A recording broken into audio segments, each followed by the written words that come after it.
आपके सामने cash flow statement का एक सवाल जो कि आपके एग्जाम में आया हुआ है। मैं फॉर्मेट बनाता हूं, मेरे साथ साथ आप भी बनाइए फटाफट फॉर्मेट।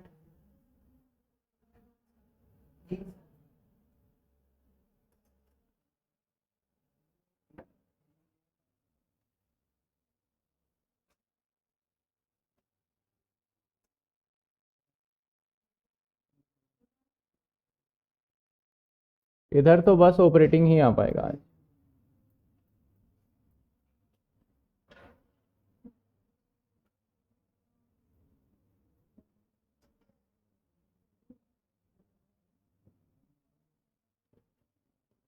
नोट, नोट के बाद क्या था?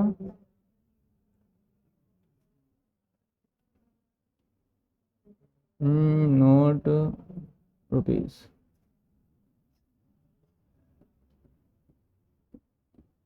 देखो दिमाग कहाँ चल रहा है, नोट लिख दिया मैंने यहाँ,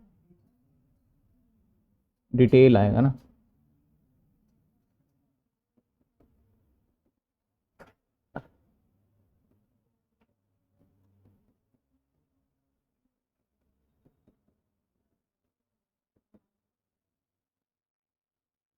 चलिए साहब, पहला ए पार्ट,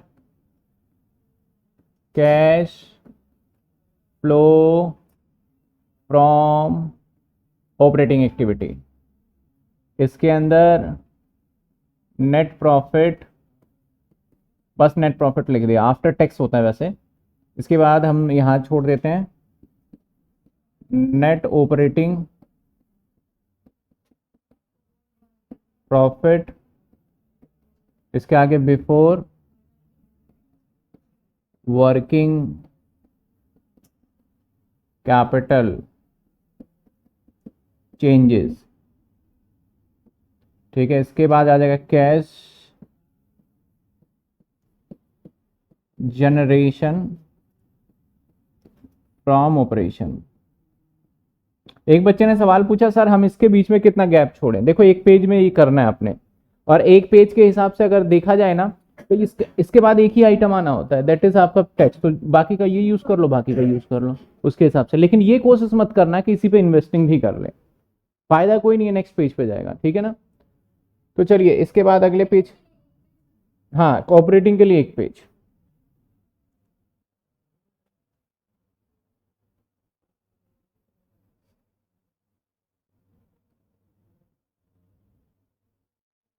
और इन्वेस्टिंग और फाइनेंसिंग तो हमारा एक ही पेज पे आ जाता है। डिटेल, डिटेल के बाद क्या है?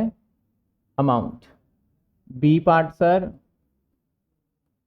Cash flow from investing activity. ठीक है। C part sir, cash flow from financing activity. और इसके बाद कैश एंड कैश इक्विवेलेंट। मेरे को ना कई बार ऐसा होता है कि मैं बच्चों को हर बार बोलता हूं कि भाई तुम ना ये चीजें फॉलो करो, लेकिन स्टूडेंट क्या करते हैं, अपनी मन की चलाते हैं। मन की क्या चलाते हैं? अरे हो जाएगा ना, करना यही है, वही करना है। तो कुछ चीजें ना मैं जो बोलता हूं आपको, ये मैं बहुत बार मैंने देखा है, ऑब्जर्व किया है, उसके बाद बोलता हूं। जिस बच्चे को इसको, इस सवाल को, हमारा कैश फ्लो फ्रॉम जो कैश फ्लो स्टेटमेंट है, जो बच्चा ये 10 मिनट में कर पा रहा है, 10 से लेके 15 मिनट के बीच में, वो कोई सा भी अपना हिसाब चला रहा है वो ठीक है, लेकिन जो बच्चा आधे घंटे से प्लस ले जा रहा है तो प्लीज उस अपने मेथड को चेंज करिए। आपके मेथड में कमी है कहीं ना कहीं, मेथड का मतलब करने के तरीके में कमी है। चलिए सर, करने का क्या तरीका है, एक बार एडजस्टमेंट पे निगाह नजर मार लेते हैं। कहता है फिक्स एसेट्स है, कॉस्टिंग, एक्यूमुलेटेड डिप्रीशिएशन, ठीक है सर फिक्स एसेट्स पे। प्रोविजन फॉर टैक्स, इसका मतलब यहां भी एडजस्टमेंट। प्रपोज डिविडेंड, ये भी ठीक है सर। न्यू डिबेंचर इशू, तो यानी मोटा मोटा हमें एडजस्टमेंट पता चल गया कहां कहां पे है। ठीक है ना? वॉइस क्लियर है क्या बताइए मेरे को? लास्ट मैसेज मैंने देखा कह रहे हैं नो साउंड। ठीक है ठीक है ठीक है, क्लियर है। चलिए, अब अगली क्लास 7 बजे ही रहेगी, बस आज वाली क्लास करिए, मैंने ये टाइमिंग चेंज। तो चलिए सर, सबसे पहले हमें ये एडजस्टमेंट देख लिया है, तो हमें क्या करना है, स्टार्टिंग से लेके चलना है सर।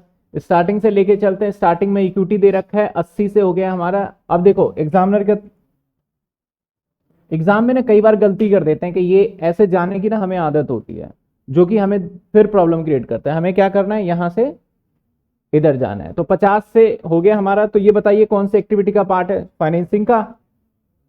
फाइनेंसिंग का पार्ट है, तो ये रहा फाइनेंसिंग शेयर कैपिटल। कितने से कितने हो गए थे, कितने से कितने, 25 से 55, 25। हाँ, आप डिफरेंस आप बताना, आपके पास 10 ईयर है, नहीं है तो ये लो 10 ईयर भाई, मुझे बताते जाना क्योंकि मैं अगले पेज पे जा रहा हूँ। 25 ना, चलिए सर।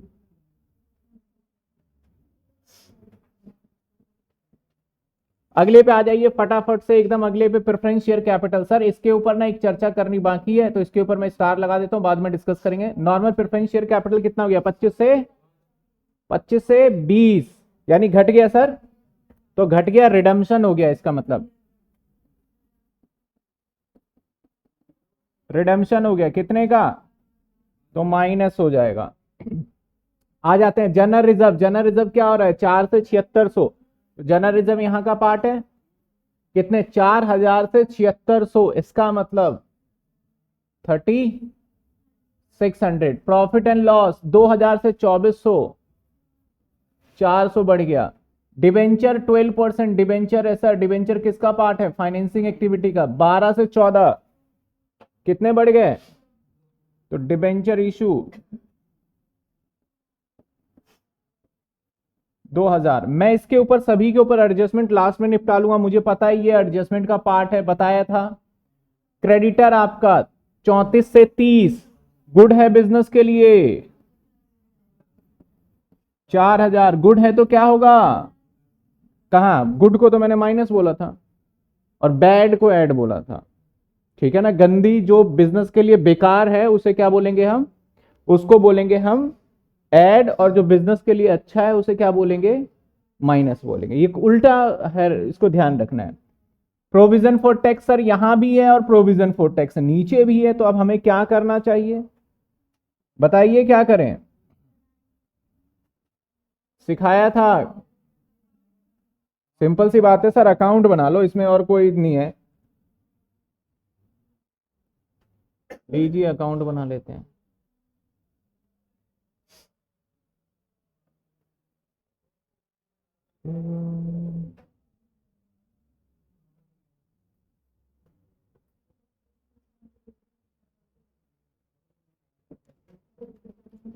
पर्टिकुलर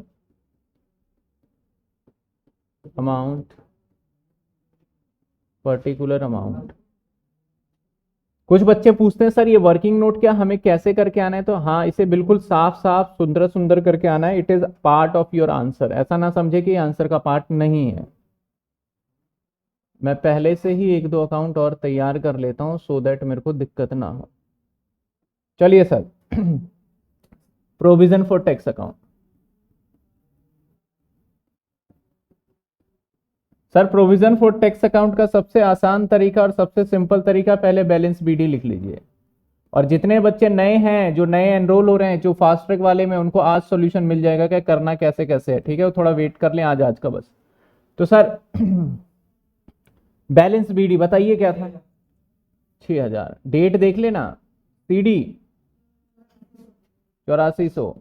अब सवाल के एडजस्टमेंट में देखते हैं क्या कहता है भैया। कहता है कि प्रोविजन फॉर टैक्स जो था ना, मेड, मेड का मतलब बाय साइड आएगा, बिल्कुल सही, बाय प्रॉफिट एंड लॉस। और कितने रुपए था, कितने, 9400, ये मेड है। तो सर ये 10,000, 400, 10,000, यहां क्या आ जाएगा, बैंक से पेड, कितने आ जाएंगे पेड हैं, अच्छा 9 6 15,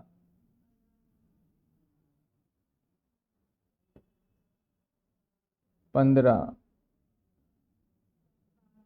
कितने, 7,000, बस 7 ही आ रहा है, चलो ओके। अब इसे माइनस कर देते हैं, इसको प्लस कर देते हैं, ठीक है, याद रखना अमाउंट। तो इसको प्लस कर देते हैं, प्रोविजन फॉर टैक्स 94, और यहां लेस कर देते हैं टैक्स पेड 7,000। समझ में आई किसी को कोई दिक्कत? आगे बढ़ते जाएंगे, ये भी कर लिया, ये भी कर लिया। इसके बाद फिक्स एसेट्स, और ये देखो यहां भी प्रोविजन फॉर डेप और यहां भी प्रोविजन फॉर डेप। क्या करना चाहिए? मैंने कहा था अगर सिर्फ यही होता तो फिर तो डिफरेंस लेके काम चला लेते, लेकिन दोनों जगह तो अकाउंट। अकाउंट बनाने का सबसे पहले तो मैं भैया क्या है नहीं है मैं दिमाग नहीं लगा रहा, पहले मैं बना लेता हूं। ये बन गया हमारा फिक्स एसेट्स अकाउंट और ये बन गया प्रोविजन अकाउंट। फिक्स एसेट्स का क्या लिखेंगे? टू बैलेंस बीडी, और इसका क्या लिखेंगे? By balance CD. और प्रोविजन में कहां आएगा? बाय बैलेंस बीडी, और टू में क्या आएगा? टू बैलेंस सीडी, है ना। बस इतना काम करना है। देखो मैं हर बार बच्चों को समझाता हूं कि भैया ये तो काम करो। सर वो तो कर ही लेंगे, इसमें क्या है, वही कहानी खराब। भाई पहले कर लो और इसको फिल कर दो, देखो कितना आसान हो जाएगा। सबसे पहले इसका बीडी बता दो कितने। देखो ये वाला बीडी, आपको बीडी जो लेना है ना, एसेट्स वाला ये लेना है आपको, और प्रोविजन वाला ये। नेट वाला मत ले लेना, नेट वाला लोगे तो गड़बड़ हो जाएगी, ठीक है, ये भी ध्यान रखना है एग्जाम में। तो बताइए क्या क्या है? 82,000, 80,000, 22,000 ये था, और 20,000 ये है, ठीक है, 30,000, 30,000। नाउ अब हम आते हैं सर किस पे? सर एडजस्टमेंट पे। कहता है एक फिक्स एसेट्स था, फिक्स एसेट्स जिसकी कॉस्टिंग, ध्यान देना कॉस्टिंग, और उसके ऊपर एक्यूमुलेटेड डेप, यानी एक्यूमुलेटेड डेप एडी कर दिया। सर कितना डेप हो गया हमारा? 6,000। उसको सोल्ड कर दिया कितने का? 10 का। तो मुझे बताइए हुआ क्या है, कौन बच्चा बताएगा? पहले कॉस्टिंग, कॉस्टिंग का मतलब जो ये 20,000 है, पहले ये जवाब देना मुझे फटाफट, कमेंट में जवाब आना चाहिए। जो ये 20,000 रुपए लिखा है, क्या है इसमें से डेप्रीसिएशन माइनस है या नहीं है? बताइए फटाफट। वॉइस ब्रेक हो रही है, ओके, शायद चार्जर लगा लेते हैं।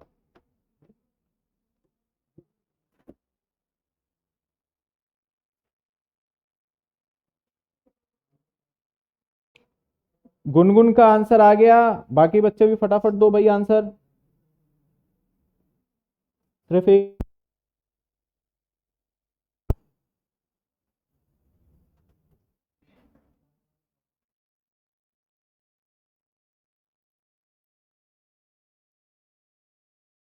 माइनस नहीं है, नहीं है, नहीं है, नहीं है। काफी बच्चों का आ गया, माइनस नहीं है। एक बच्चे ने लॉस भी निकाल के बता दिया। अब एक्यूमुलेटेड डेप्रीशिएशन का क्या मतलब होता है? इसके ऊपर पूरे लाइफ का डेप, है ना। तो ये बचा हमारा कितने का सर? 20 में से 6 गए तो 14,000 रुपए, और बेचा कितने का? तो यहां आ गया लॉस। चलिए अकाउंट में पुट कर देते हैं, अकाउंट में पुट करते हैं। अब अकाउंट में सबसे पहले इसमें बताएं तो इसके अंदर अगर कोई मशीनरी बिक गया उसका तो डेप यहां निकाल के रख देंगे, जिसको लिखेंगे टू फिक्स एसेट्स अकाउंट। और कितने का डेप था? 6,000, और इसको यहां पहुंचा देते हैं हम बाय पीएफडी 6,000। देखो बैलेंस बीडीसीडी आता है, आप बोलते हो। एक काम बस सीख लो, उसके अलावा बचता ही क्या है इस अकाउंट में? एक काम तो सीख ही सकते हो ना, जो एसेट्स बिक रहा है उसका डेप्रिसिएशन उठा के ऐसे करना है। तो आपने अभी सीखा क्या? एक काम। उसके बाद कोई एसेट्स बिकता है, पहले ही पता इधर जाएगा। लॉस हुआ, पहले पता इधर जाएगा। हमें सारी चीजें तो पहले से ही पता है हमें। तो बेचा कितने का एसेट्स? बाय बैंक से, बैंक से सोल्ड कितने का? सर 10,000। उस पर लॉस हो गया था, बाय पी एंडल से लॉस 4,000। बस ये तो आपको आता है, ये सिर्फ एक ट्रांसफर वाला में आपको दिक्कत हो जाती है थोड़ी बहुत। सर ये कितने हो गए? 30 और 6 36, और ये भी 36, और बाय साइड में आ जाएगा डेप्रीशिएशन जो कि करंट ईयर का है प्रॉफिट एंड लॉस से। तो 22 36 माइनस कर दो आप, क्या आ रहा है बताओ? 14,000 का करंट ईयर का डेप है ये। और यहां पे देखा जाए तो 6 10 पूरे 1 लाख, 1 लाख सर। और यहां आ जाएगा टू बैंक से परचेज कितने 18,000। अब मुद्दे की बात मैं बताऊं आपको, सर क्या है मुद्दे की बात, इसमें से सारी चीजें इस्तेमाल नहीं होनी, कुछ चीजें इस्तेमाल होगी कुछ नहीं होगी। जैसे बैलेंस जिसके ऊपर रेड लाइन लगाना वो इस्तेमाल ही नहीं होगा, ये नहीं होगा यूज, ये नहीं होगा यूज, ये नहीं होगा यूज, ये नहीं होगा यूज, ये नहीं होगा यूज, ये नहीं होगा यूज। जिस पे रेड लगा दिया उसका इस्तेमाल ही नहीं हो रहा कैश फ्लो स्टेटमेंट में, बताया था मैंने आपको। तो इस अकाउंट में से तो अकेला ये बचा, तो ये कहां चले जाएगा, ऑपरेटिंग एक्टिविटी में। ऐड कर देते हैं भैया, डेप्रीशिएशन आ जाओ। डेप्रीशिएशन कितने आया था, 14,000 रुपए। चलिए अब दूसरी बात पे चलते हैं। ये अकाउंट यूज हो गया, डन कर दिया। अब इस अकाउंट में से यूज करना, ये परचेज है, किसका पार्ट है, इन्वेस्टिंग का। तो यहां आ जाएगा लेस परचेज कितने का, 18,000 का। सर ये भी यूज हो गया हमारा, यूज वाले पे टिक लगा देता हूं। यहां से क्या यूज, ये तो यूज होना नहीं है, ये तो यूज होना है। ये किसका पार्ट है, इन्वेस्टिंग का। तो ऐड हो जाएगा सेल कितने, 10,000। इसके बाद ये भी टिक कर देते हैं। ये वाला कहां जाता है, ये लॉस है सर, तो ये ऑपरेटिंग में ऐड हो जाएगा, किस नाम से, loss on sale of FA. कितने थे, 4,000। लो जी ये एडजस्टमेंट डन, लो जी ये एडजस्टमेंट डन।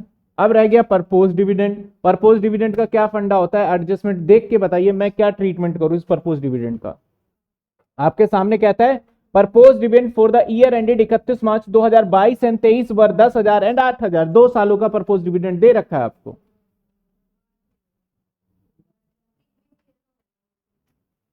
एडजस्टमेंट है ना आपके पास,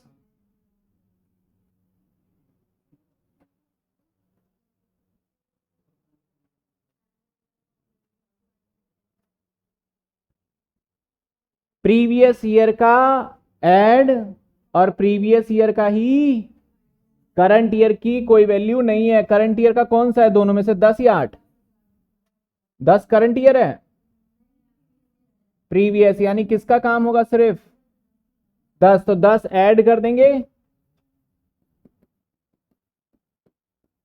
10 ऐड कर देंगे और 10 क्या करेंगे, माइनस फाइनेंसिंग एक्टिविटी में।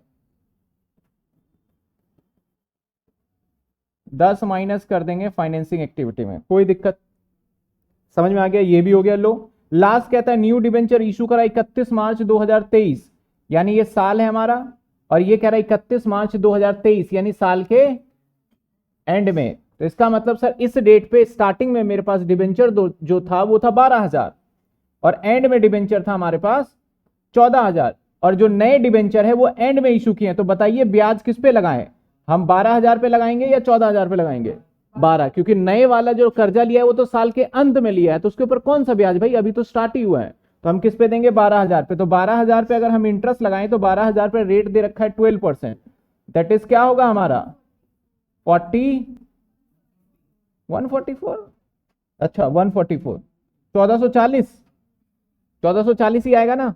तो इसकी दो ट्रीटमेंट बताई थी एडजस्टमेंट में, देखो कि जब ऐसा होगा तो क्या होगा, एक ऐड हो जाएगा कहां पे जाके, कहां ऐड हो जाएगा, ऑपरेटिंग एक्टिविटी में, और माइनस कहां हो जाएगा, फाइनेंसिंग एक्टिविटी में। तो सर जी ऐड कर दीजिए इसको, ठीक है। इंटरेस्ट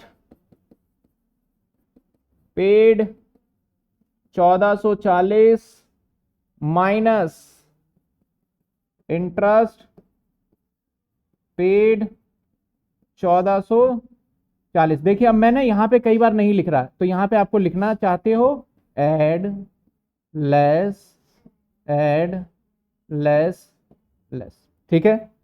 क्या और कुछ बचा इसमें, यहां तक किसी बच्चे को कोई परेशानी कोई दिक्कत, देखो एग्जाम में आया हुआ क्वेश्चन है। अब मैं हर बार बोलता हूं एग्जाम में आया हुआ क्वेश्चन है, तो ये बिल्कुल भी ना समझे कि ऐसा ही पेपर में आ जाएगा। आपको प्रिपरेशन हर हिसाब से करके चलना है। कुछ बच्चे सोचते हैं एग्जाम में ऐसा ही आता है, छोड़ अब कैश फ्लो खत्म, आगे बढ़ते हैं, दूसरे के चैप्टर का वेट करते हैं।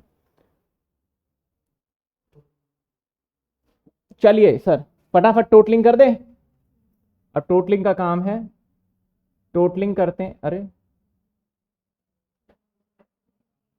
ये कहाँ आ गए हम, और पीछे आ गए, वही कहूँ मैं इतना साफ सुथरा कर रहा था, बेकार कैसे लग रहा है। चलिए सर इस पे लाइन खींचेंगे, चलिए सर इस पे लाइन खींचेंगे, तो इसका टोटल कर लेते हैं। 3600, 9400, 14000, 4000, 10,000, 1440, 42,440 प्लस 400, 42,840। बस अकेला यही आया। और डेटर, अरे अभी अभी आगे रहता है भाई, रहता है। स्टॉक इन ट्रेड हमने एडजस्टमेंट तो कर लिया। स्टॉक इन ट्रेड 60 से हो गए कितने, 70। तो भैया बढ़ गया स्टॉक 10,000 माइनस। इसके बाद डेटर 15 से 34 बढ़ गया कितने, 1900, 19,400। चेक कर लेना भाई डिफरेंस, मैं फटाफट से कर रहा हूं। इसके बाद प्रीपेड एक्सपेंस 6 से बढ़ गया। प्रीपेड एक्सपेंस कितने बढ़ गए,